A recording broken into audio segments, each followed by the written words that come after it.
انبیاء کرام علیہم الصلاۃ والسلام و ملائکہ باندې الله رب العالمین فرمایي په دې امتحانات راغلي دي او ماته عاجزي کړې ده. دیو جن د صاد کی اشاره صمدیت د الله تعالی ته ده. بعض علما ویلي دي کی اشاره شاید چې دی ته چې الله رب العالمین ته ټول مخلوق حاجت لري او الله د اچا ته محتاج نه دی. صاد الله پوی دی په مراد دی حرف والقرآن قسم دی په قرآن ذی ذکر چې د نصیحت والا کتاب دی. قرآن ټول نصیحت دی مزیدار ځکه د الله خبرې دي او د الله خبرې مونږ ټولو بندګانو ته نصیحتونه دي. خو کافران دي نصیحت نه فایده نه اخلي ځکه وایي بل الذین بلکې هغه کسان کفرو چې کافران دي فی عزة و شقاق فی عزة په تکبر کې دي و شقاق په دشمنۍ کې دي. عزه دا د کافر باطنی وصف دی په زړه کې تکبر دی و شقاق په ظاهره کې دشمنی کوي د حق سره او د قرآن سره. نو کم اهلکنا سره دوی ته اوس تخویب ذکر کوي. الله وایي که تاسو دا قرآن نه منئ هلاک بم کم لکه مخکني قومونه مې چې هلاک کړي. کم اهلکنا ډېر هلاک کړي دي مونږه من قبلهم مخکې له دوی نه من قرن پیړۍ فنادوا نو به چغې والې ولا حین مناص او نو بیا په دغه وخت کې ځای د تېښتې بیا د دوی د خلاصي ځای نه و مناص هغه ځای ته ویلی کېږي چې انسان د عذاب نه بعد ورځي او هغې ته پناه اخلي تښتي او ځان پرې خلاصوي. الله بیا د تېښتې ځای نه و د خلاصي ځای بیا نه وعجبوا ان جاءهم منذر منهم. اوس د مشرکانو دا تعجب ذکر کوي چې دی نبی علیه السلام ته ویل ته خو زموږ په شان انسان یې ته څنګه پیغمبر شوې او بل به نعوذ بالله دا ویل چې دا خو ساحر دی او دروغجن دی. وعجبوا او تعجب کوي دا مشرکان ان د دې خبرې نه جاءهم چې راغلی دی دوی ته منذرون یو ير ورکوونکی پیغمبر منهم د دوی د جنس نه. دوی وایي چې دا بشر څنګه پیغمبر شو زموږ د جنس نه. وقال الكافرون واي كافران هذا ساحر دا سړی خو جادوګر دی کذاب او غټ دروغجن دی نعوذ بالله. نبی علیہ السلام ته به جادوګر او کذاب ویل او بل به دا ویلې اجعل الالهه دې کې زجر دی په انکار د توحید. الله یې رټي په دې خبره چې دی وګوره دا نبی راغلی دی دی وی الہ صرف یو دی مشکل کشا او مددگار صرف یو ذات دا زمونږ باباګان پکې اډومني نه ته ورته وګوروئ. اجعل الالهه یا دا نبی چې دی دی ګرځوي ډېرو الهو لره اله واحدا اله یو دا نور نه مني دا دربارونه او دی وایي چې یو اله دی یو معبود دی او د هغه بندګي به کېږي. نو ان هذا یقینا دا لشیء عجاب یو څیز دی ډېر عجیبه د خو عجیبه مسلې کوي نوې نوې مسلې راوړلې نوې دین یې راوړی دی. دا وایي څنګه سړی دی اوس به هم تا ته وایي چې ته کله د قرآن او حدیث مطابق خبرې کوې که نه صفا خبرې دا وګوره وایي نوې نوې خبرې کوي. وانطلق الملأ منهم دا اصل کې د آیت راغلی په هغه وخت کې چې ابو طالب ته څه ډله راغه د نبي علیه السلام د ترخواله د مشرکان چې دا وراره دي پوهه که او ده ته وایي دا مسلې مه کوه دا دعوت دې بند که. نبي علیه السلام وایي تره زه خو دا دعوت نه بندوم ځکه دا ما د ځان نه دی شروع کړی دا ما ته الله ویلی دي کنی 40 کاله مې تېر کړي مخکې مې ولې دعوت نه کوم اوس د الله نبي شوم اوس پې مکلف یم. خو دې خلکو ته زه دا وایم که چرته هم د الله توحید ومنلو او زما دا دین هم قبول کړلو نو یاد ساتئ تملک العرب والعجم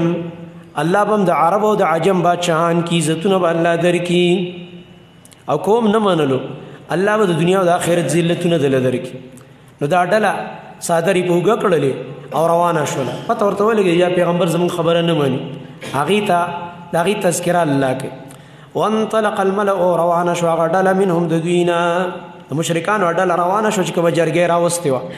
چې دې سړي خو زموږ خبره ونه منله او سی ویلې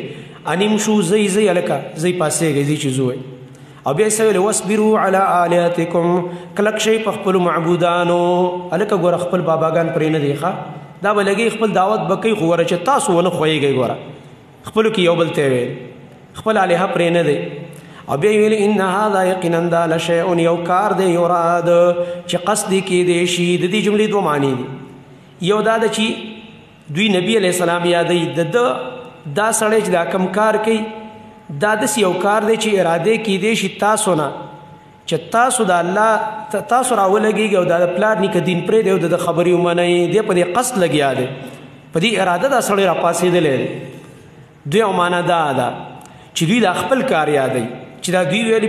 په دې خپلو الهو کلک شي په دې خپلو معبودانو نو دې خپل کار ته اشاره کوي نه هذا یقینا دا خبره چې دا موږ تاسو ته ویله لشیء دا خامخا یو کار دی یراد چې اراده او قصد یې کیدی شي منه ګوره خیال کوئ ورونو چې په دې خپل د پلار نیکه په دین کلک شئ ګوره موږ نه دا اراده غواړو دا قصد غواړو ګوره د دې نه ونه خوځېږئ او بیا څه وایي د نبي علیه السلام د خبرو په باره کې ما سمعنا بهذا موږ نه دي اورېدلي دا خبرې فی الملت الاخره په هغه دین وروستني کې په وروستني دین کې خو دا خبرې نه وي مراد یا د دې د مشرانو دین دی او یا مراد د نصارا هغه دین دی ځکه نصارا هم حق پټ کړی و که نه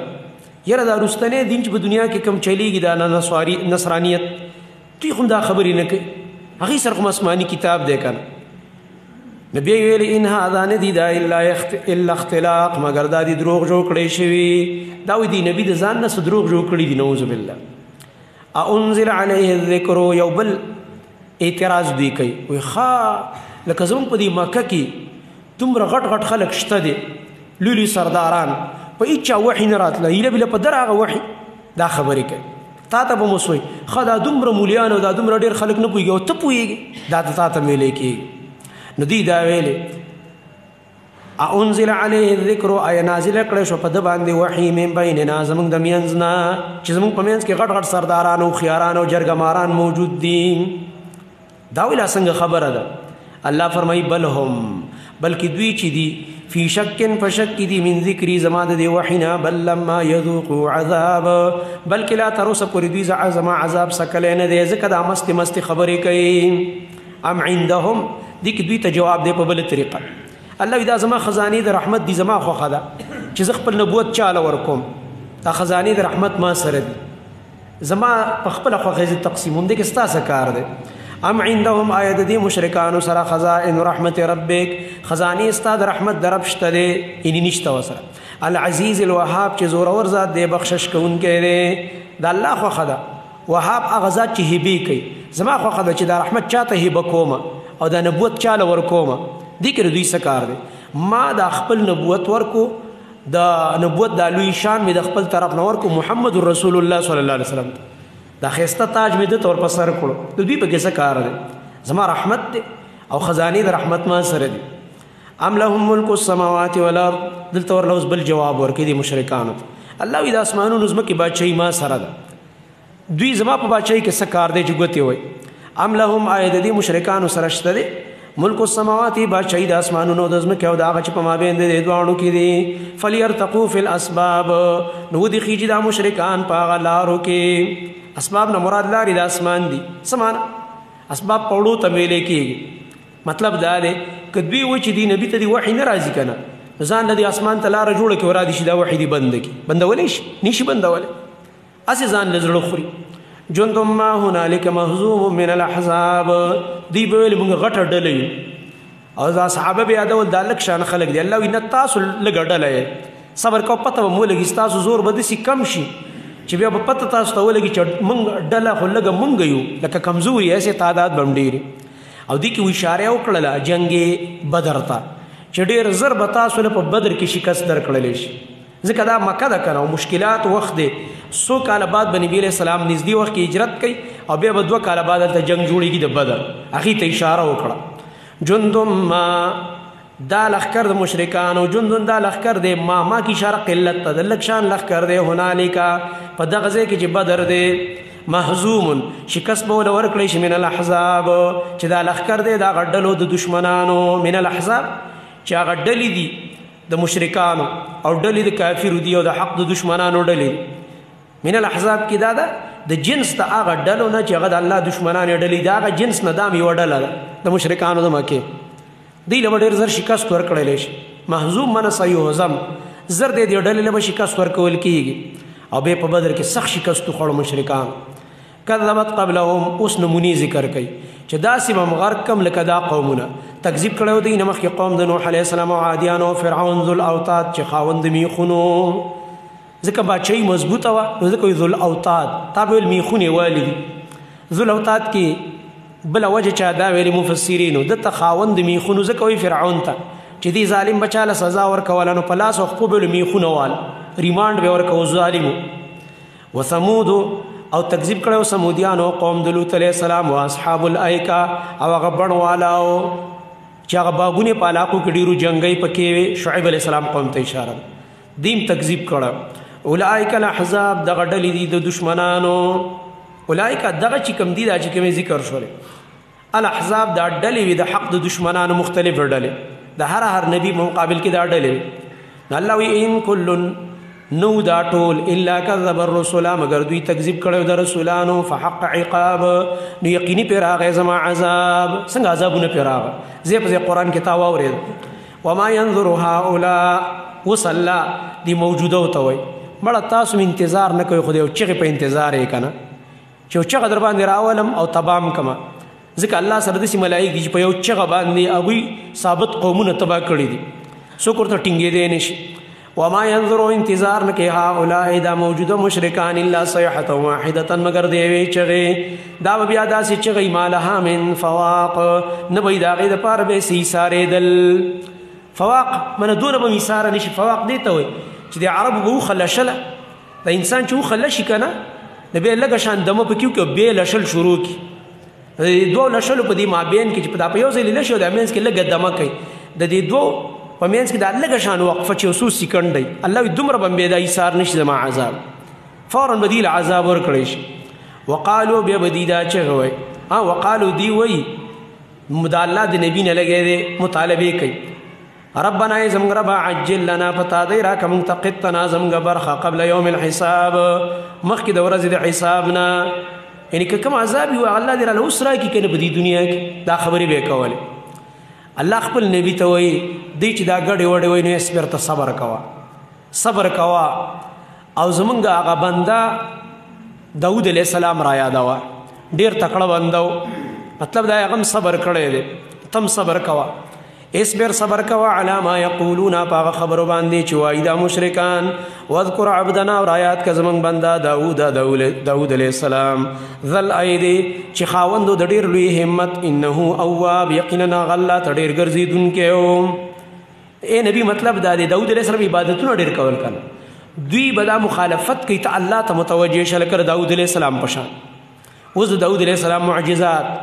انا سخرنا الجبال معه یقینا مسخر کړو موږ غرونه د هغه سره یسبحنا پاکي به ویله د الله بالعشي والاشراق د بیګایي په وخت کې او د نور راختو په وخت کې اشراق چې نور راوخیږي. والطیر محشوره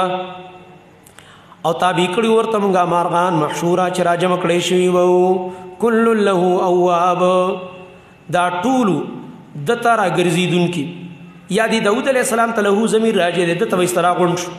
یا له کی ضمیر الله ته راجع دی ټول الله ته ورګرځېدونکي وو. من داود علیه السلام هم د الله تسبیح ویلو د مارغانو غرونو به مې ویله. وشددنا ملکه او کلکه کړی وه موږ بادشاهي د داود علیه السلام واتیناه الحکمت او ورکړی وه موږ دته پویه د دین و فصل الخطاب او هغه فیصله کوونکي خبرې د فیصلو قوت پکې الله چوله. فصل الخطاب بعضې فصل الخطاب نه مراد دی په خطبه کې د اما بعد ویل. امام بخاری په دې مستقل باب لګولی کتاب العلم کې چې عالم بیان شروع کوي خطبة الحاجه وي بیا وایي اما بعد نه پس هغه مقصودي خبرو شروع شي. اول د الله حمد او ثنا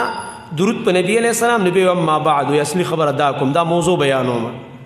نو دا اما بعد اولنې ویونکې داود علیه السلام دی چې د په خپل بیان کې دا استعمالول.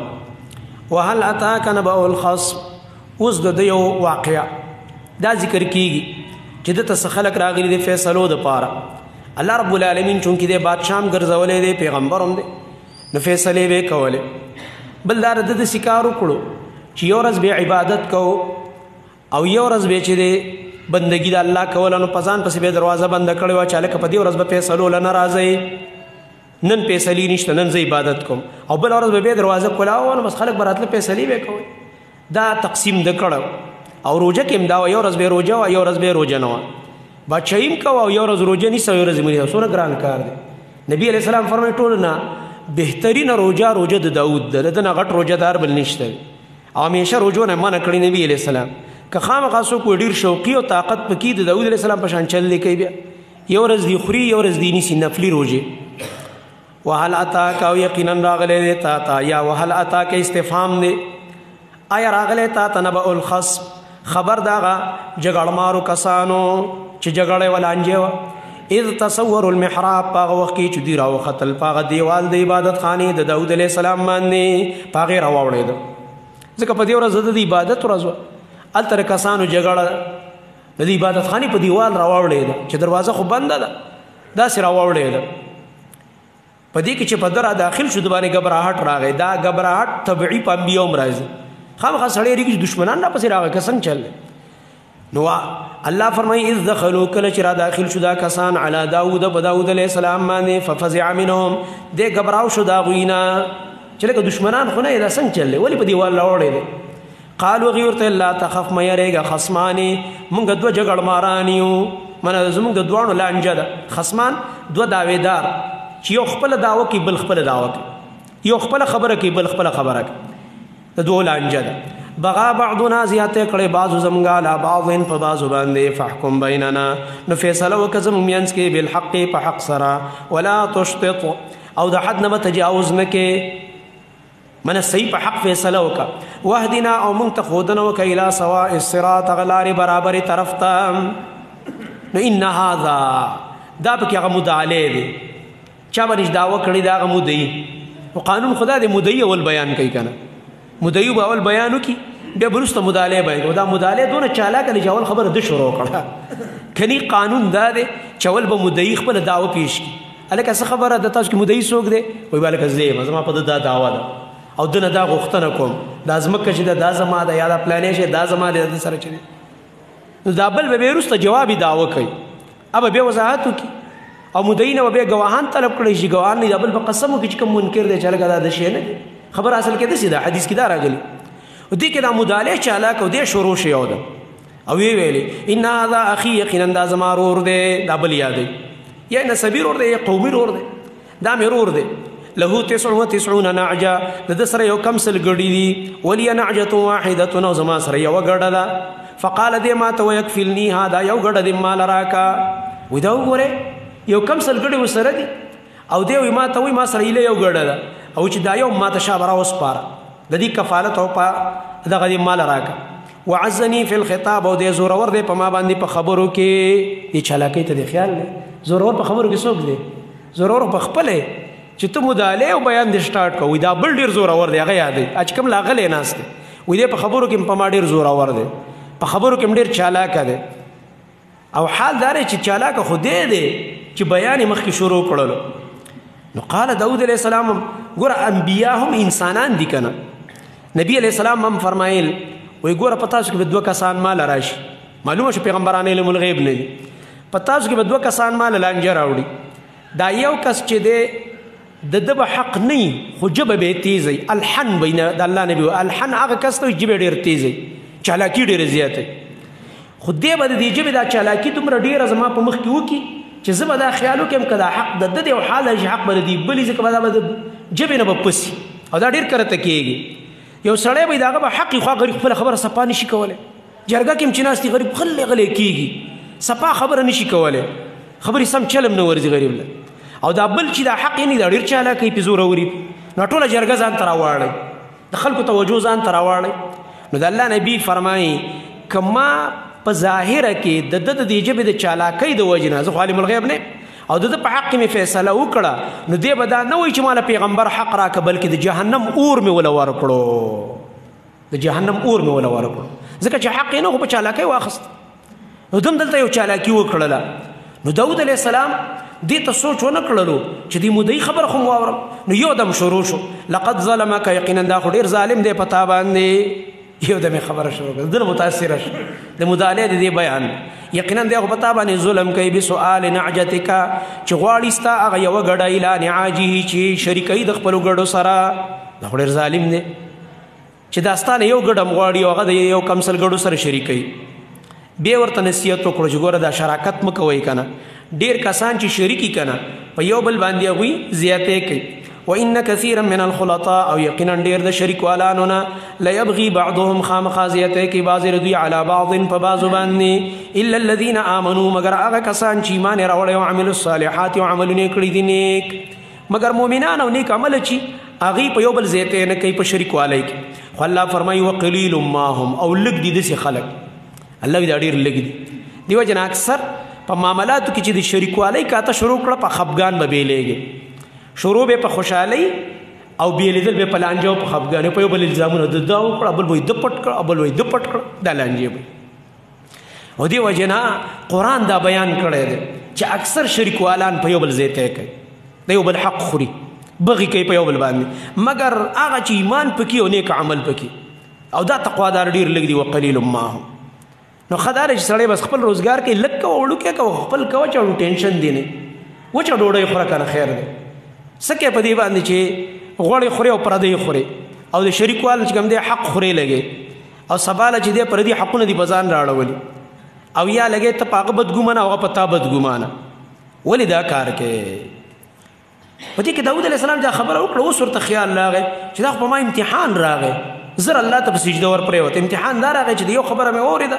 ا دې بل نه غماړو تاسو نه کړلو او ډایرک مې خبره وکړه وظن داوود او ګمان وکړ داوود علیه السلام انما فتناه چې یقینا موږ په دې امتحان وکړو فاستغفر ربه نو بخنه غوښته د خپل ربنا وخر راکعا واناب او پرې وته رکوع کوونکې والله ته انابت کوونکې ان رکوع د حالتنا اول رکوع ته شو به د سخته شو لاړلې په سجده باندې اناب دا معنا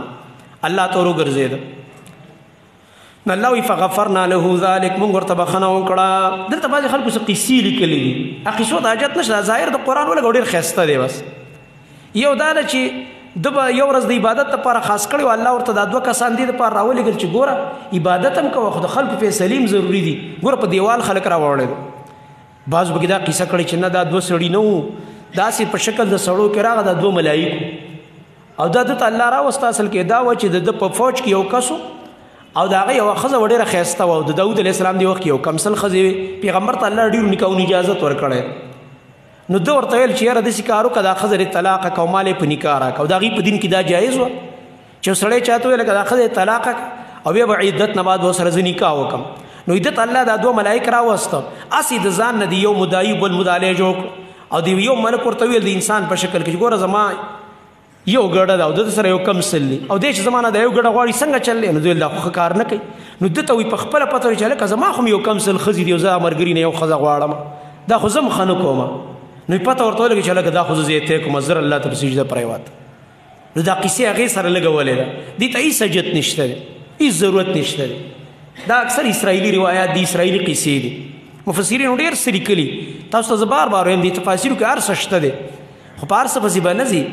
ډیر کرته دا ظاهر د قران دا چې کله ته په صحیح پوه شم دغه کافی وي خو په دوه کسره فیصله راوړله او داود علیه السلام مدعی ته خیال شوی نه دی د مداله بیان ورته یو د می فیصله صادره کړ پوه شو خطا شوم د سينو په کار مال تعظیم وکړه نو بس الله نه بخنو غوښتله الله وي مرته بخنو کړه وان له عندنا یقینا د داود علیه السلام زمون پنځ باندې لزلفا خامخا نزدېکت او حسن مآب او ډیر خسته زید د ورتلو چې جنت دی د جنتی پیغمبر مې یا داود او صلی الله مرته له داود ته خو خلیفہ کنا ان جعلناک یقینا تم غرزولې خلیفتا فی الارض فیصله کون کې بده ازمکه کې فحکم بین الناس نو فیصله کو د خلق ما بین کې بالحق په حق باندې ولا تتبع الهوى او تابعداري د خواهش مکوا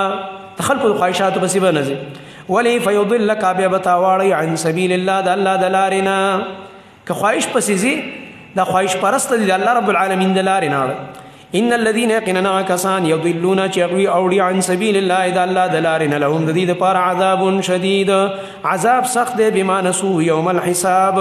پدې سبب چې دوی رکړې دا ورځ د حساب چا چې د حساب ورځ قیامت اغیر کو الله بوله سخت عذاب ورک وما خلقنا السماء والارض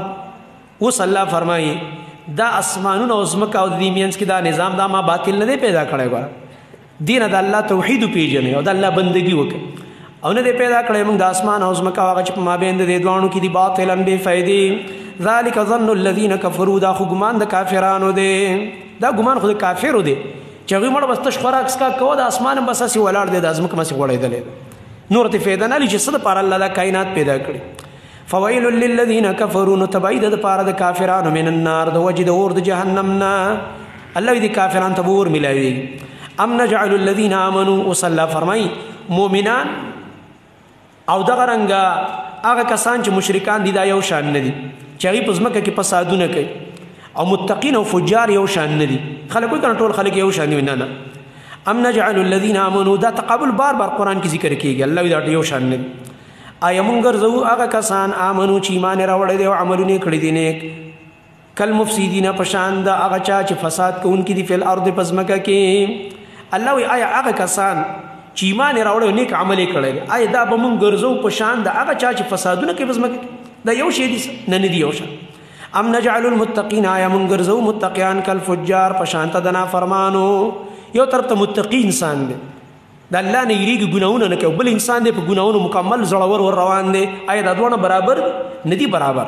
نو نتیجه هم نه ده یو شان کنه نتیجه کې هم فرق دی څنګه چې دنیا کې عملونه کې فرق کتاب انزلنا اوس ترغیب دی قرآن ته چې الله فرمایي دا کتاب مې نازل کړی برکتونو والا دی او د څه دپاره مقصد د کتاب دا دی لیدبروا آیاته او ولیتذکر اولو الالباب چې خلک په ایتونو کې سوچ وکړي او عقلمند ته نصیحت والي کتاب دا یو عظیم کتاب دی دا قرآن انزلناه دا موږ نازل کړی الیک تا ته زما نبی مبارکون برکتونو نه ډک کتاب دی برکتونو والا کتاب دی څه دپاره راغلی لیدبروا دپاره دی چې دا خلک تدبر وکړي سوچ او غور وکړي آیاته د دې په ایتونو کې ولیتذکر اولو الالباب او دې دپاره چې نصیحت واخلي د عقل خاوندان معلومه شه هغه انسان به عقلمند دي چې د الله کتاب ته کینی او دینه خبره یاده کی او دغه رنګه د الله په دې کتاب ځان پوهېږي په دې وجه علما وایي قرآن والا په دنیا کې ټول نه عقلمند خلک دی ځکه دا د الله کلام دی چې په دې قوانینو پوه شو که نه په دنیا کې تر ټول نه عقلمند انسان به جوړ شي او یو انسان کوئی دا غواړي چې زه خپل عقل ډېر کم دی د الله په کتاب کې سوچ وکړي او د الله رب العالمین دا کتاب دی په تدبر باندې ولولي نو قرآن او حدیث د نبی علیہ السلام دا انسان عقل ډېروي ووهبنا لداود سلیمان اوس الله رب العالمین ورله د زوی تذکره کوي د سلیمان علیه السلام ووهبنا او موږ بخلی او داود علیه السلام ته سلیمان علیه السلام نعم العبد ډېر ښه بنده او زما انه اواب یقینا دی ډېر ورګرځېدونکی و الله تعالی ته سلیمان علیه السلام الله ته ډېر ګرځېدونکی معنی ډېر د الله بندګي کوونکی دی هم بادشاه دی او د الله بندګي هم کوي دا دلیل دی په دې باندې دا واقعیت الله موږ ته ذکر راښیي چې ته دا مویې زه ډېر مصروف یم مونځ ته وایي نه وزګارېږم بای سړی هلکه ستا به څه مصروفیت دي سلیمان علیه السلام ټولې دنیا بادشاه دی او مونځ او داسې عبادت نه پرېږدي د الله بندګۍ نه کوي دا د دروغو خبرې دي نه یم وزګار او مصروف یم ډېر ځای دا ډېر مصروفه دی اذ عرض علیه کله چې پیش کړی شو په دې سلیمان علیه السلام باندې بالعشي د مازدیګري په وخت کې الصافناتو هغه تیز رفتاره اسونه الجیات چې ډېر کاره وو الصافنات هغه اسونو ته وایي چې پریز کې تیز ځي او کاره اسونه هغه کاره اسونه الصافنات هغې ته وایي چې هغه په درې خپو ولاړي هغه څلورم اوس راسې داسې کړي اسمې صرف هنوکې لګولي داسې اسونه هم کله کتلي که نه د هغه کاره اسونه یې تکړه الجیات هغې ته ویلی کېږي چې اوږده اوږده سټونه نو دغه تکړه اسونه دي سلیمان علیه السلام د دې معاینه کوله ځکه بادشاه دی دا ذکر راوړي چې سلیمان علیه السلام عبادتونه مې یوازې نه دي کړي فوج دی اسونه دي د دې نګراني هم کوي لګی دی زموږ نبي علیه السلام خپله د صدقې چې کوم خوان به بیت المال کې جهاد وغیره کې به استعمالېده هغې له به نبي علیه السلام به پې تیل په خپله پورې کول چې کله پې خارق وغیره ولګېد زموږ نبي به علاج کو و دا د جاهلانو خبرې اوس که چېرته یو عالمي او د دنیا په کارونو کې کاروبار کې ګوتې وایي دا څه وایي دنیا پرسته دی د عالم عجیبه ده په خپله خو دنیا پسې مړی دا چا ویلی دی عالم هغه تکړه عالم دی چې دنیا هم ګټي او دین هم کوي دا د پیغمبرانو کار دی چې چا ته سوال نه کوي چې راکه لګې او کور خرچه مې په کار ده وږې یم او تږې یم او څښا جامې اچولي لکه ملنګانو په شان را رواني دا ډو عالم نه دی داسې د عالم نوم شرموي عالم داسې خوند کوي چې پیغمبري خوی پکې خپل روزګار کوي خپل کاروبار کوي او دغه رنګه د الله د دین خدمت هم کوي د خپل وس مطابق پیغمبرانو بادشاهان هم کړي دي او د الله د دین دعوتونه هم کړي دي او د الله بندګۍ هم کړي دي ځکه الله موږ ته دا ذکر کوي داود علیه السلام او سلیمان علیه السلام لګېدل د اسونو معاینه کوي مازدیګر په ټایم کې فقال به فرمایل انی احببت حب الخير یقینا زمین کوم محبت د خیر سره محبت د خیر دې سره مینه ده محبت د خیر نه مراد څه خیر مراد اسونه دي چې دې ک الله ډیر خیر چولې دي ځکه نبی کریم صلی الله علیه وسلم فرمایي وای دا اسونه چې کوم دي د دې په دې تندو کې الله خیر تړلې دي نو سليمان علیه السلام وای زه مینه کوم هغه محبت د مال د اسونو سره په دې کې زما ډیره مینه ده ولی عن ذکر ربی د وجه د ذکر زما د ربنا عن په معنا د مینې اجلیه ده د وجه د ذکر زما د ربنا من په دې ز خپل رب یادوم د رب یادول داري د الله دین خدمت کوم په دې اسونو کنه جهادونه په کوم د الله دین په دې اسونو ز غالب کوم دا معنا حتی تر دې پوری توارت چې دا اسونه پټ شو بل حجاب پاغه پرده د دړو کې منډه ولا ورکوله زموږ نبی به منډه ورکوله حدیث د بخاری کې راځي نبی علیہ السلام بچ اسونه تازی کول نو کم اس بچ تکړو اغه له 15 نواله و ملو پر منډه ورکوله نبی علیہ السلام صحابه موږ به مرته ولاړو دی مقابله ته مدینه کې او چې کم اس بل کمزور تازی شوی بنو نو نبی علیہ السلام ته الله دا مهارت ورکړو هر کمال په پیغمبر کې موجود اغه له به دوا او 2.5 او 3 میلو پر منډه ورکوله ځکه دا به خرابېږي داسې ورزش هم دی یو سړی په ورزش عادت نه ته په یو دم په پیله ورځ باندې نیمه ګنټه ورزش کو خراب دی کو کنه یو سړی چې په ورزش عادت کې دغه بدن چې ورو سټیمنا جوړیږي او په 15 منټه ورزش وکړي په 2 ورځ به چې کوم دی 10 منټه ورزش په وکا په 3 ورځ په 15 منټه وکا 15 منټه په سیوا کوا کوم استاد هم چې بدی کې ماهر په مشقونو کې هغه په دې طریقه باندې د خپل شاګرد سټیمنا جوړي د سیدا اسونم دي دا پیغمبرانو ساتلی دي زمونږ نبی ساتلی دي منډه به ورکوله نو سليمان علیه السلام مازیګر کې منډه ورکړه سنوله نو شمنډه ورکړه لارې لاړو دوړي شو په دوړو کې پټ شو توارت بالحجاب پټ شو په پرده کې بیا فرمایل ردوها علیا بیرته راولې زما خواله را واپس کړي چې واپس ولا راوسته سونه خپل غاستبلته نو شروع شو فتفق شروع شو سليمان علیه السلام مسحن پلاس راخ کلو سره د دې اسونو بسوق د دې په پندو باندې ولا عناق او د دې په سټونو باندې دې سره دغه خوشحاليږي اسونه په دې سټو له سلاس راکاږي او په دې پندوي ولا لاس راخ کلو د مینې د وجنه چې لکه منډه واله تکړه دي نو دا کار سليمان علیه السلام دلته بعض خلکو دلته یو بل تفسیر کړی دی هغه دا کړی دی و سليمان علیه السلام مازیګر کې راغی او ویل شي دی د اسونو په دې محبت کې ډیر مشغوله شو مصروف او د دې د نگرانی وی کوله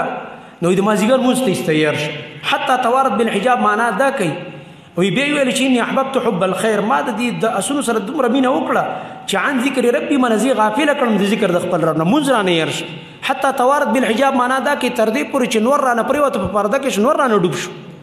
نو سليمان عليه السلام لقار ورغه به معنا دا کوي چې ردوها علی دا اسونو مال لګراوله وچله ولا راوسته نو فتفق شروع مسحا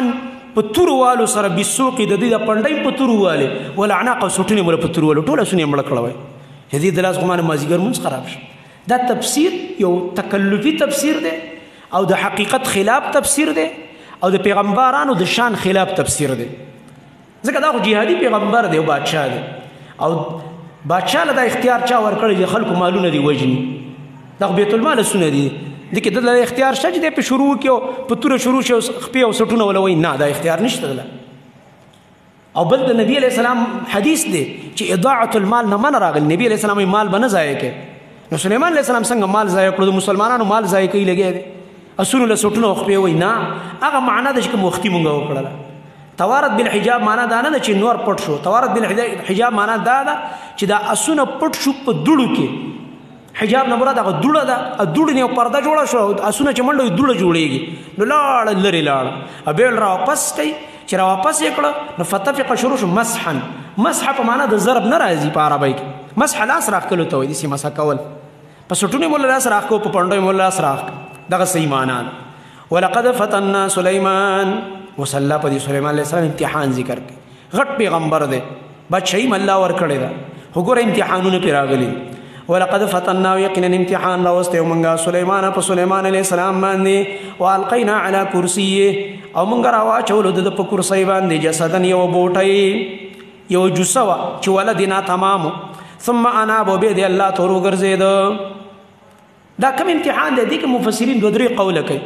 مشهور په دې کې هغه حدیث ذکر کوي چې سليمان عليه السلام دا ویل چې زما بیبیانو ته به زه نزدېکت کوم. او دغه رنګه سلیمان علیه السلام وفرمایل چې که د دې هر یو بیبي نه چې یو کم سل بیبیانې دي د دې نه به مال الله پاک بچی راکوي او دا ټول به مجاهدین او د الله په لاره کې به جهاد کوي. سلیمان علیه السلام دا خبره وکړله. نو ملایک ورته قل انشاءالله انشاءالله ووایه. نو وایي ده نه دا خبره یېره شو مصروف و نو توجه یې دې ته پیدا نه شو. دا صحیح حدیث دی د بخاري. انشاءالله ته فکر نه شو. بعضې وخت انسان چې ډېر مصروف وي یو کس به تا ته خبرې هم کوي خو ستا فکر په بل کار کې دونه ډېر تللی چې د هغه خبره سمه وانه وري متوجه نه شي ورته. نو دې انشاءالله ته متوجه نه شي. امتحان دی. امتحان په پیغمبرانو باندې هم راځي. نو په دې کې د ده دپاره چې کوم دی د هغه ټولو بیبیانو په ځای یو بیبي حمل وشو. د هغې هم چې کله بچی پیدا شو هغه هم ناتمام هسې یو بوټی وه معذورو بچی پیدا شو. نه الله د هغې تذکره کوي چې موږ امتحان وکړو په ده باندې او موږ ور واچو د ده په کرسي باندې معنا خادمان وله راوړي دا واخله دي دا بچی پیدا شوی بس اندامونه هم برابر نه ځکه چې د انشاءالله نه وویل. نو ثم انا بیا دې موږ ته راوګرځېده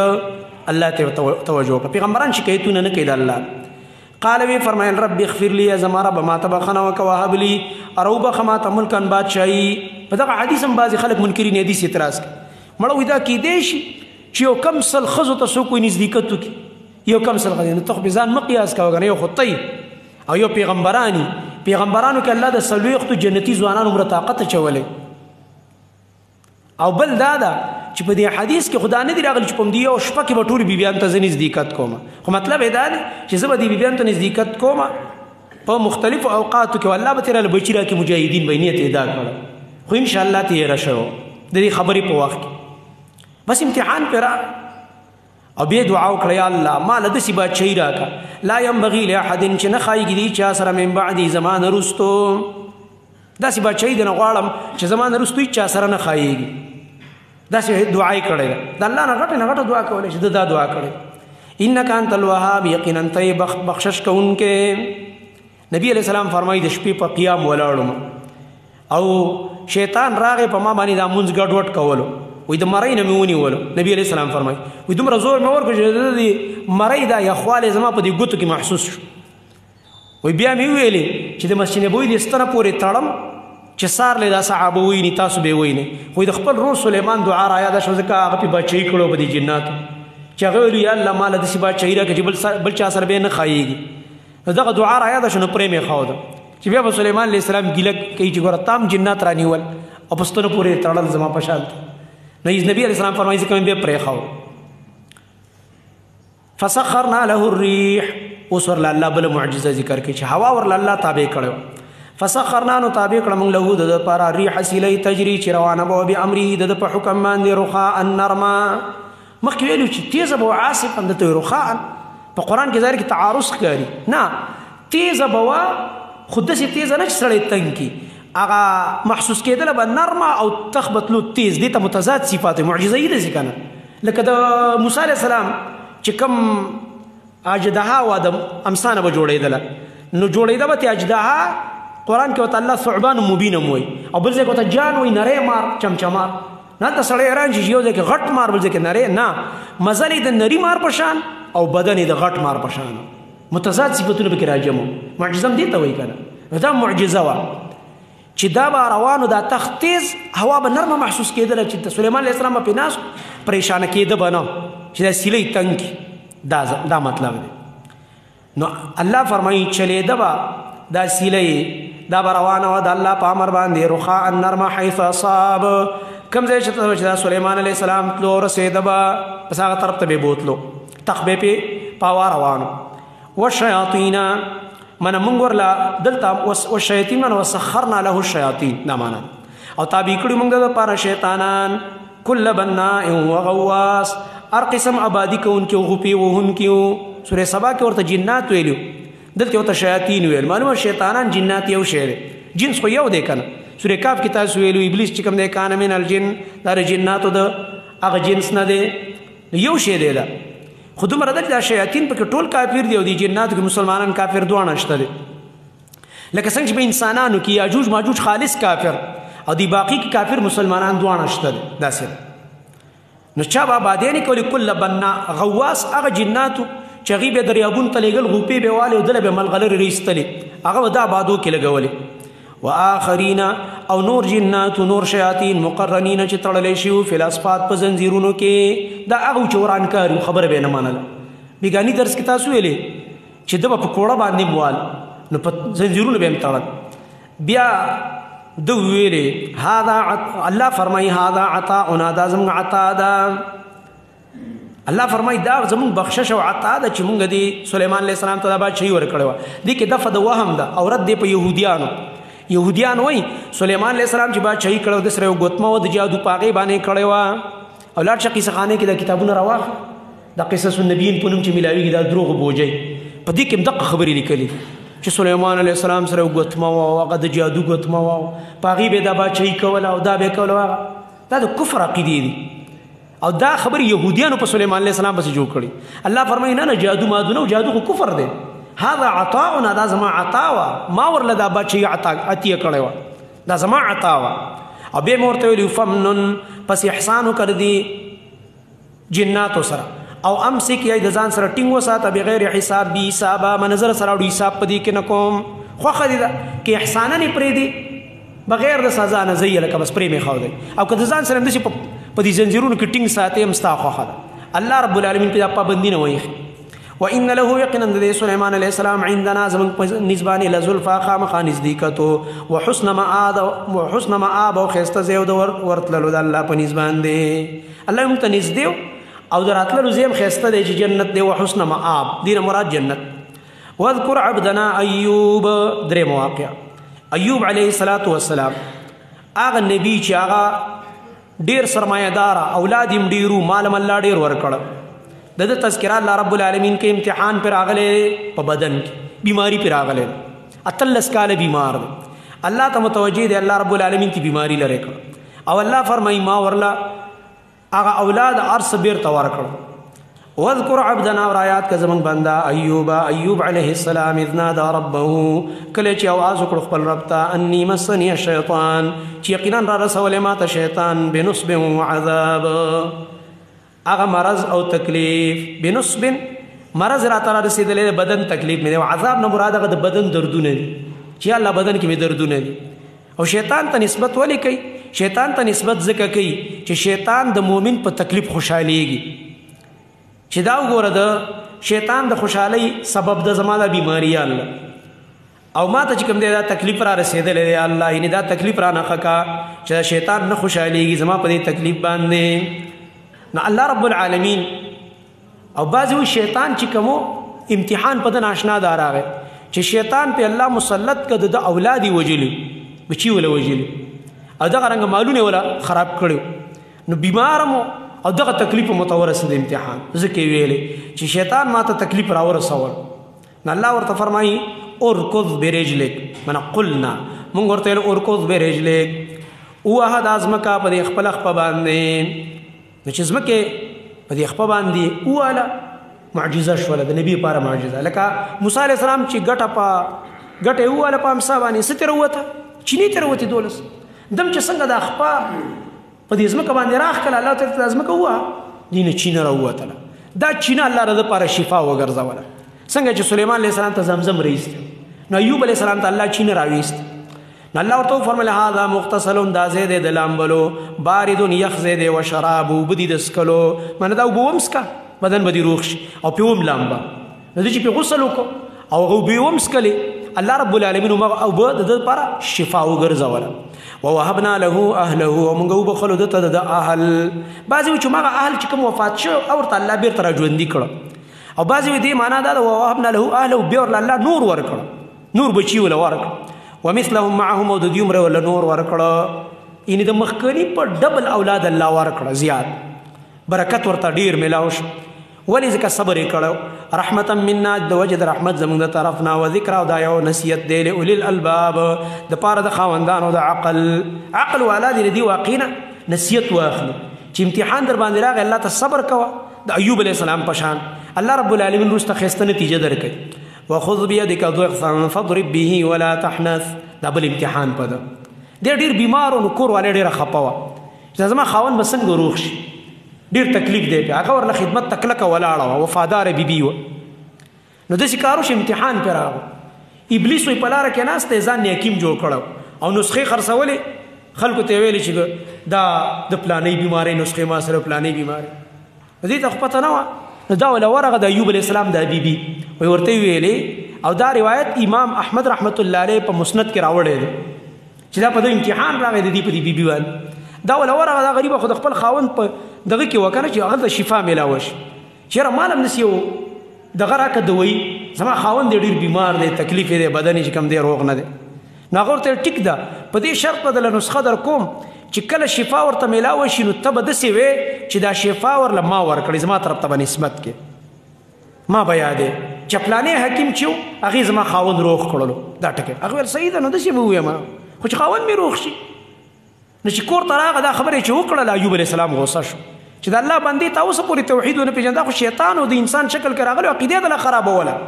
شیطانان اکثر دا کارونه کوي د انسان شکل کې به راشي او عقیده به دله خرابه کړي. پیر به د ځان نه جوړ کړي په دې ځای کې به راته ودرېږي تقریر به وکړي او به یې به شیطان داسې هم کېږي.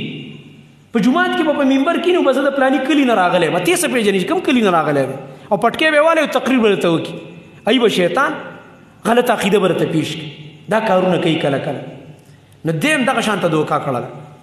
لکه څنګه چې عبدالله ابن مسعود خپلې کور والا زینب له د غاړې نه تار شلولی و دا دې ولې اچولی و یاره دا خو هلته یهودي ملا دی په مدینه کې دا یهودیان دا کوډې منترې ټول هم دوی کوي او زما په دې سترګه درد راځي. نو ما ته چا ویل چې تا هغې له لاړ شئ او بند به دله دم کړي چې غاړې ته یې واچوه سترګه به دې روغه شي. اوس مې سترګه روغه ده. نو عبدالله ابن مسعود رضی الله عنه ورته ویل چې ښه د عبدالله په کور کې لکه شرک کېږي چې موږ د نبي علیه السلام صحابه او بیا ورته وفرمایل چې دا اصل کې شیطان ستا د سترګې رګ بند کړي. نو کې دله دا واچوله وسوسه چې هغه یهودي ملا له لاړه شه نو ټیک به شي. نو چې تا هلته لاړې تار دې غاړې ته واچوه رګ یې دله پرېښودو نو عقیده یې دله تباه کړله عقیده یې دله غرقه کړه. داسې ډېر خلک په خپه مې باد دي خپه مې ډېر درد کوي او چې څنګه د بابا دربار ته ننوځي هغه وله شیطان وله رګ بند کړی او چې څنګه هلته ننوځي رګ وله پرېږدي عقیده وله خرابه کړي. وایي سترګې مې رڼا شوې هسې دا وابیاڼې نه مني وایي بابا نه مني وایي داسې خبرې شیطان دا کارونه کوي. نو ایوب علیه السلام غوسه شو قسم یې وکړو چې په الله مې دې قسم چې زه روغ شم که نه 100 دورې دې وامه 100 چوکې درله در کوم 100 کمې نه دا ستا ریمانډ شو چې آینده لپاره به یې ته داسې کار نه کړې. نو الله رب العالمین ته خو پته وه چې ښځه یې نیکه ده که نه. نو الله ورته فرمایي ای ایوب دا قسم دې مه ماتوه خو داسې کار وکړه چې دا خو نیکه ښځه ده دې ته څه پته یا شیطان دی او ما دوکه کوي. نو لحاظه یو جارو به راوالي چې پای کې 100 ډکي او یو ځل ورته داسې وکړه بس 100 ګزاره وشو که نه 100 چوکې شوې که نه. مطلب دا دی وی نه در دی سزا ول ورنکي د دې ګناه نشته او خپه ده پتا خپه کېږي ستا د علاج غم ورسره. وخذ بيدک ونیسه په خپل لاس کې یو ضغثن یو جارو بعضې یو ضغث دې ته وایي لکه د کجوري یو څانګه پای کې ډېرې دغی نری نری څانګې دقه شانته یو جارو جوړه کړه فضرب به نو په هغې ګزار ورکړه دې خپل بیبي ته ولا تحنث او دا قسم دې مه ماتوه. زموږ په دین کې داسې نه دي. د ایوب علیه السلام دین کې دا کفاره نه وه. د ایوب علیه السلام دین داسې و د هغه زمانې شریعت. زموږ شریعت دا دی چې کله یې داسې قسم وکړو چې هغې کې زیاتې او ظلمي نو قسم به مات کړي کفاره به ورکړي او د هغې په دین کې دا خبره نه وه دا حکم نو داسې وه. نو ځکه الله ورته دا طریقه وښودله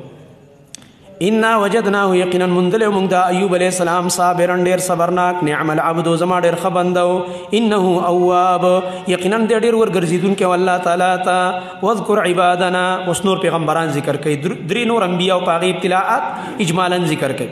واذکر عبادنا اور آیات کا زمنګ بندگان ابراهیم علیه السلام او اسحاق علیه السلام او یعقوب علیه السلام اولی الایدی چې خاوندانو د قوت والابصار او خاوندانو د بصیرت او د علم. اولی الایدی کی اشاره ده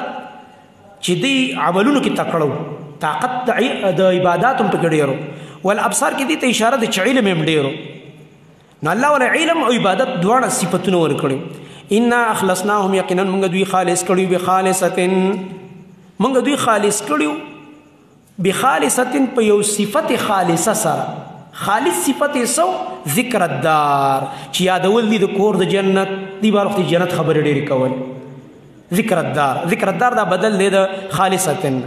هغه الله فرمایي دې مونږ خالص کړي په هغه ذکر خالص په صفت خالصه سره. خالص صفت یې دا چې یادولو به کور رستنې جنت د هغې خبرې به ډېرې کولې. او بعضې وایي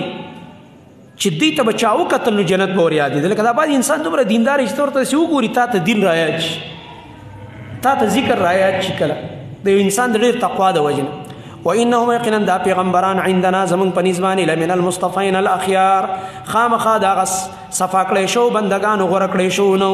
المصطفین چې الله چان کړی دي د خپل بندګۍ د پاره ګناونه پاک کړی الاخيار او الله غوړه کړی دي واذكر اسماعیل اور آیات کې اسماعیل علیہ السلام او یسع علیہ السلام او ذلکف او ذلکف علیہ السلام دا پیغمبران آیات د یسع علیہ السلام د حالات چې کوم دي دا قرآن کې نه دي ذکر تفصیل ذلکف لم د قشان ته دا د حالات هم نه دي ذکر چې د څه حالات دي خو معلومیږي دا چې امتحانات په دین تیر شوي وکل من الاخيار او دا ټول د غوړه بندگانو نو هذا ذکر الله دا یو قسم ذکر دی دا یو قسم ذکر دی مره ذکر د انبیاء په قرآن کې دا مې ته وکړلو وان للمتقین لحسن مآب او بعض هذا ذکر کی اشاره قرآن ته دا قرآن خپل ذکر دی نصیحتونه کوي څونه خسته نصیحتونه وکړو وان للمتقین یقینا د پاره د متقین لحسن مآب خامخا خسته زیاده د ورتللو چې الله خاله بورزي کم زیاده جنات عدن جنتونه دي د دې رکېدو مفتحه لهم الابواب چې کلاوي کړې شي وي دي مؤمنانو ته داغه دروازې متکئین فیها دوی بتکي وهن کی پاغه کې يدعون فیها دوی بغواړي په دې جنت کې بفاکهات کثیره میوه ډېر ډېر او شراب او د سکلو سیزونه او شراب کې د سکلو هر سیز داخل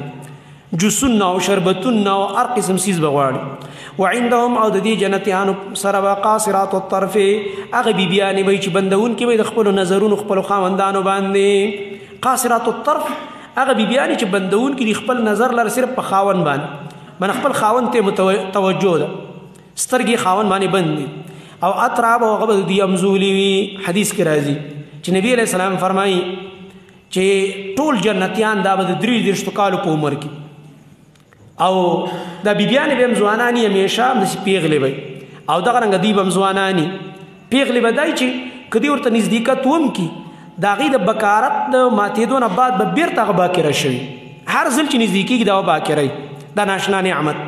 چې هم د قشان ته پیغلې نه الله رب العالمین فرمای دا نعمتونه وزدیل ورکو هذا ما توعدون دا غنیمتونه دي چې وعده تاسو سره کیږي لیوم الحساب د پاره دا یوم الحساب یوم الحساب کې به دا نعمتونه به ملاوي چې حسابونه کله وشي او ته په حساب کې کامیاب شي الله دې موږ ټول کامیاب کړي ان هذا لرزقنا یقینا الله فرمایي دا زمون بخشش دی ماله من نفاد نشته دې فنا کېدل او خلاصېدل الله دې د جنت نعمتونه خلاصيږي نه دا زما بخشش دی دا نعمتونه به دوی استعمالي او خلاصيږي ول هذا دا خو یو قسم الله فرمایي ذکر دی چې دی واورید راشه د سرکشانو حال مو لګوا اور کړه و ان للطاغین یقینا د پاره د سرکشانو لشر مآب خامخا ډیر بد زیاده د ورتلو کم چې سرکشان دي او په دنیا کې د شریعت اطاعت نه دی کړی په خپل خوخه ژوند تیر کړی نه فرمانه جهنم چې جهنم دی اسلونه دی باغی تور داخليږي فبئس المهاد نو ناکار زیاده د آرام میاد خو غزیته وي مات چې وسړی کې آرام کوي کنه د تحکمن ویلي ناکار زیاده تیار کړی شوی د سې خو د آرام د پاره خلک تیاری خدا د آرام د پاره نه کوئی بئس ناکار زیاده تیار کړی شوی هذا معنا هذا ثابت دا کار چې کوم دی دا ثابت دی دا کوم خبره چې الله ما وکړه دا به خامخا کیږي او بعضی وی هذا مبتدا ده او دا رستو حمیم و غساق دی خبر دی هذا دا خبره چې کوم دا فليذوقوه نو سقي دی لرا سشي وسقي حمیم و غساق چې شیدلی وبدي او یینی او زوی دی والعیاذ بالله حمیم شیدلی وب په الله سکی په جهنمینو باندې وغساق او غینی او زوی چې د دې بدن نکم پیپونه د جهنمینو روزي لکه دانی او د زخم نه دا په الله سکی والعیاذ بالله واخر من شکله او نور قسم دی د دې پشانت ازواج قسمه قسم عذابنا د دې پشان نور عذابونه مشته دا خو الله دا مرته ذکر نور د دې پشان سخت عذابونه هذا فوج مقتحم معكم وصلى رب العالمین ذکر کوي د براءت د الها او باطل او د خپل معبودانو چې قیامت کې په آخرت کې دوی جګړه شي هغه پیر چې مشرک او مرید ته د شرک دعوت ورکاو هغه مرید چې په شرک کې د خپل پیر تابعداري کړو الله وی دی په جهنم کې یو بل باندې لعنتونه شروع کی دا غي حالات ذکر کوي هذا فوج دا یو ډله دا مقتحم چې دی بور نوزي معکم استاسو سرا وای ورتا لا مرحبا بهم ندی مرحبا و خوشحالی په دی باندې انهم صالو النار یقینا دی ور داخلونکي دی ورته. اصل کې داسې ده چې دا کم کسان مشران دي دا پیران دا به الله مخکې ورته بوتلي جهنم ته. نو کله چې هغوی جهنم ته لاړ شي نو الله به ورته ودرېږه که نه ستاسو څه نور ملګري را روان دي مریدان به ور داخل کړي هغه دا دي دا یاران رمضان سره اوس وساتئ وایي دا هغه ډله ده مقتحمون چې دا در ننوځي معکم ستاسو سره دی ورته. نو چې پیران وګوري چې مریدان راغه نه یې بوی دې ته دې اړو مرحبا نه اړو په خیر راغلی دي نه دنیا کې ورته خاندلې ها راغی لکه چې بیا یې ګډ راوستی دی او ښه ښه شیونه به ورته راوسته که نه. زموږ شیخ صاحب به خاندل خلک وایي چې پیر صاحب لنګر روان دی کمال دی وایي ته ماله ګډان راوله زه لنګر روانم که نه روانم پردی لنګر دی پردی پیسو روان دی پردی پیسې دي او وروره د سمګلرانو پیسې دي سمګلنګ کې پوډر خرڅوي چرس خرڅوي اپین خرڅوي او پیر خواله را روان دی دا حرامې پیسې وله ورکوي لنګر د هغه په پیسو روان دی دا خو ښه لنګر دی دا خو اسان کار دی تی ماله راوړه روزانه به لنګر زما روان نو دوی چې وایي راننوځي دا مریدان پیران له به قار ورشي وایي بلا مرحبا بهم دوی ته دې اړو په خیر راغلی نه دوی ته دې مرحبا نه انهم صالو النار یقینا دوی خو داخلېدونکي دي ورته. قالو هغوی به ورته وایي چې ما ته خو چې لا مرحبا دنیا کې خو به دې مرحبا ویله غاړه به دې راکړه مرید صاحب په خیر راغی اوس راته وایي چې لا مرحبا ته دې اړو په خیر را نه شي ورک شه زما د مخې نه لرې شه. اوس ورته هغوی لا مرحبا بکم پیره خبیثه په تا دې مرحبا نه تا ته دې اړو په خیر راغلی نه تا خو زه تباه کړی یم تا خو زما عقیده تباه کړه. نو الله فرمایي دا مریدان به را په قار شي. قالو دی ورته بل انتم بلکې تاسو چې لا مرحبا بکم ندی په خیر راغلی تاسو د پارم انتم تاسو چې قدمتموه لنا تاسو مونږ دې ځای ته راورسولو ستاسو د لاسه مونږ دې ورته راوړو ستاسو غلط دعوتونو. فبئس القرار نو ناکاره ځای دی دا د اوسېدو دا خو ناکاره ځای دی ناکاره ځای ته راوړو. قالو دوی به اوس ووایي ربنا ای زمونږ ربا دا مریدان به من قدم لنا هغه څوک چې مونږ یې دې ځای ته راوستو هذا دې ځای ته فزیدو نو زیات کا هغه لره عذابا عذاب ضعفا دوچن فی النار په اور د جهنم کې. سورې اعراف کې هم دا تیر شوي کړ ربنا آتهم ضعفین من العذاب هلته یا الله دوی له دوچن عذاب ورکړه. دلته مو یا الله دې پیرانو زموږ عقیدې خرابې کړې دوی له ډبل عذاب ورکړه. اوس لګېد یو بل باندې لعنتونه کوي او یو بل باندې بد لګېږي دا هغوی حالات یې ذکر دې کې به دوی یو بل ته وویل لکه هغه دنیا کې چې به ورته موږ شریان ویلې چې موږ ویل وابیان دي او شریان دي او اولیا نه مني او کرامت نه مني هغه چېرته لاړه هغه چېرته لاړه جنت ته تللي هغه جنت ته تللي اوس هغه یادوي. وقالو او دوی به وایي په دې جهنم کې دا مشرکان به یو بل ته وایي لکه ما لنا څه وجه ده موږ لره لا نرا رجالا چې موږ نه وینو هغه سړي دا سړي و که نه مونږ نه وینو هغه سړي راته نه ښکاري کنا نعدهم چې هغوی به مونږ شمارل من الاشرار د شریانو نه لکه هغه دنیا کې به ته مونږ شریان ویل چې دا ډېر غټ شریان دي او دی اولیاو دغه نه مني چې هغه څه شوه راته نه ښکاري په دې اور کې بیخي ښکاره نه شو په دې جهنم کې. اتخذناهم سخریا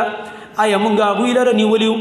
سپک سپور او ټوقې مرپورې کولې ام زاغت عنهم الابصار او که نه کږي شوي د هغوی نه زموږ دا سترګې الابصار من ابصارونه مطلب دا دی یا خو هغوی پورې ګوره هسې مونږ سپکه م ورته کتل لکه چې جنت ته لاړه او ګوره مونږ به لا شریان دي او یا دا ده چې دلته به وي خو مونږ ته به نه ښکاري نو الله فرمایي هغه جنت ته تللي دي.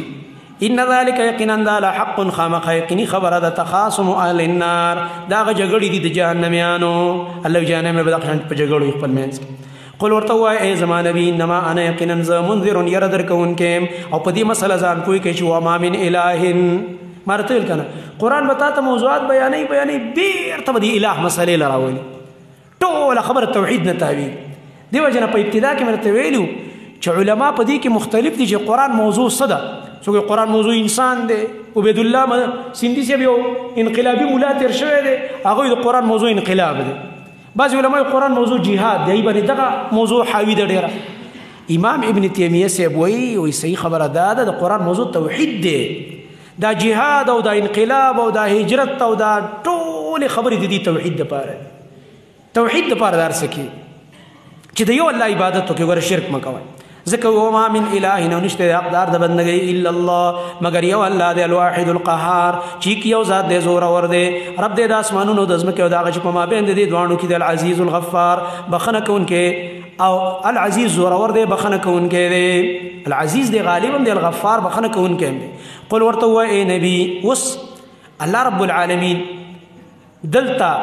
د قرآن او د توحید عظمت ذکر کوي قل ورته وایه ای نبي هو دا قرآن نبأ عظیم دا ډېر لوی خبر دی ډېر عظیم شان والا خبر دی دا قرآن د الله طرف نه ښکلی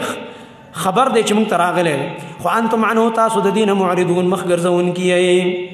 ما كان لي من علم بالملأ الأعلى إذ يختصمون اوس الله رب العالمین د ملائکو تذکره کوي چې دا ملائک کمی خبرې کوي د الله رب العالمین سره په ملأ اعلی کې د هغې علم ما سره نشته دی بس ما ته وحی چې کومه راځي زه هغه بیانوم زه نذیر مبین یم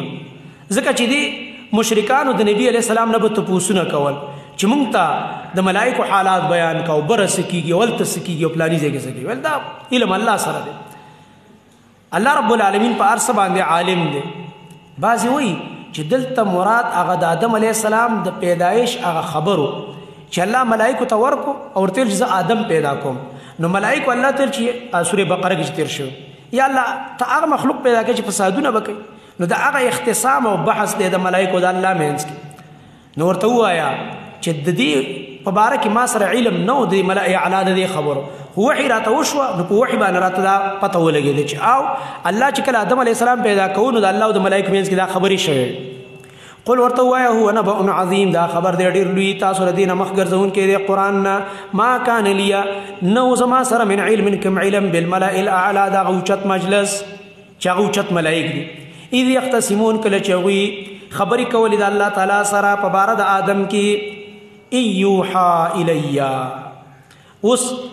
سبب د علم د نبی صلی الله علیه وسلم ذکر کېږي چې ته نو دا خبرې د کوم ځای نه کوې چې الله ورته دا ویلو ملایکو دا وایي ما ته وحي شوی که نه په وحي راته الله دا وښود زه خو عالم الغیب نه یم ان یوحا الیا وحي نه ده کړی شوی ما ته الا مګر د دې خبرې مګر دې وجې نه راته شوې ده انما انا چې یقینا زه نذیر مبین یره درکوونکی یم ښکاره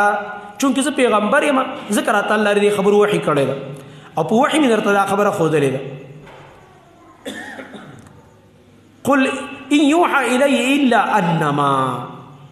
انما دي انما کې لام مقدر دی من لانما او لام اجلیه دی د دې وجنا چې زه نذیر مبین یم نو په دې وجه الله ما تر دې وحي کوي زه تاسو ته بیان ځکه اوس د آدم علیه السلام تذکره کوي اذ قال ربك پاوکه چې ستا رب ویلي للملائکة ملائکو ته انی خالق بشرا یقینا زه پیدا کوونکی دی یو بشر یم من طین د خټې نه فاذا سویته نو کله چې برابر کوم ونفخت فيه او زه وپوکم په هغې کې من روحي د روح زما له طرف نه فقعوا له ساجدین نو شی به تاسو هغه ته سجده کوونکي نو سجده وکړه ملایکو ټولو اجمعون په یو ځل باندې مګر ابلیس ونه کړه استکبر ځان یې لوی وګڼو او دی د کافرانو نه قال الله ورته ویلي ابلیس څه شي منع کړي د سجدې کولو نه لما هغه چاته خلقتو چې ما پیدا کړی بیدی په خپلو دواړو لاسونو باندې هغه آدم ته دې ولې سجده ونه کړه چې ما په خپلو دواړو لاسونو پیدا کړی څنګه د الله دوه لاسونه څنګه د الله د شان سره لایق تشبیه به نه ورکړي د مخلوق سره او انکار به هم ترې نه کوي تعویل به هم پکې نه کوي بس الله آدم علیه السلام په خپلو لاسو پیدا کړی اے ابلیسا استکبرت آیا تا ځان لوی وګڼلو ام کنت من العالین او که نه یې ته د اوچتو نه ته حقیقت کې اوچت یې که هسې ځان اوچت ګڼې من حقیقت کې اوچت نه یې هسې ځان ته اوچت ګورې نو قال دوی ویلې دا جواب د ابلیس دی دا دویم جانب غوره کوي چې زه خو ځان اوچت ګڼم د ده نه که نه نعوذ بالله